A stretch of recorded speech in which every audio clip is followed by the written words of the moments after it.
Salut à tous, bienvenue sur TAFoot, la chaîne d'information sportive dans le monde. N'hésitez pas à vous abonner pour ne rien rater des prochaines vidéos.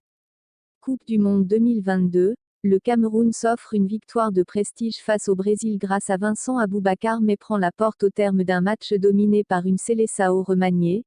Le Cameroun a surpris le Brésil, 1-0, grâce à un but tardif de Vincent Aboubakar. La sélection emmenée par Tite termine tout de même en tête du groupe G et retrouvera la Corée du Sud en huitième de finale. Les Lions indomptables sont éliminés. La première occasion de ces parties était à mettre au crédit de Martinelli, qui, d'une belle tête, obligeait Epassi à réaliser une claquette décisive, 14e. L'attaquant d'Arsenal, pour sa première titularisation en Coupe du Monde, était d'ailleurs l'élément le plus dangereux sur le pré, à l'instar de sa nouvelle frappe détournée par Epassi, 45e plus 1. Fred et Rodrigo manquaient de justesse, 22e, quand Anthony, très en vue en première période, manquait lui de puissance, 38e.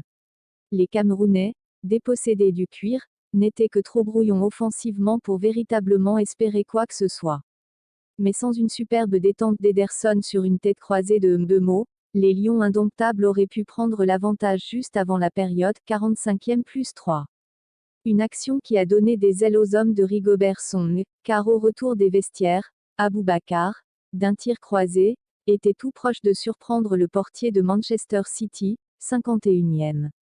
Le Cameroun poussait alors fort sur les buts de la Seleção.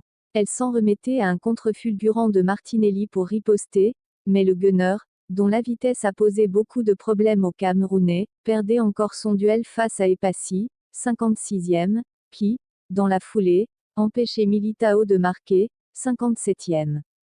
Une double occasion sonnant la fin du temps fort des Lions, qui ont subi pour le reste de la partie, comme au cours des 45 premières minutes. Les partenaires de Neymar, présents dans les travées de l'enceinte qatari, ont tout de même fini par craquer sur une tête d'Aboubacar, 1-0, 90e plus 2, expulsé dans la foulée en raison d'un deuxième carton jaune pour avoir enlevé son maillot. Guimaraes, entré en jeu comme Marquinhos ou encore Rafinha, aura bien eu 4 occasions, 73e, 84e, 90e plus 7, 90e plus 9 pour permettre à son pays de rester invaincu, en vain. Le Brésil termine néanmoins en tête du groupe G et affrontera la Corée du Sud lundi, 20h, en huitième de finale.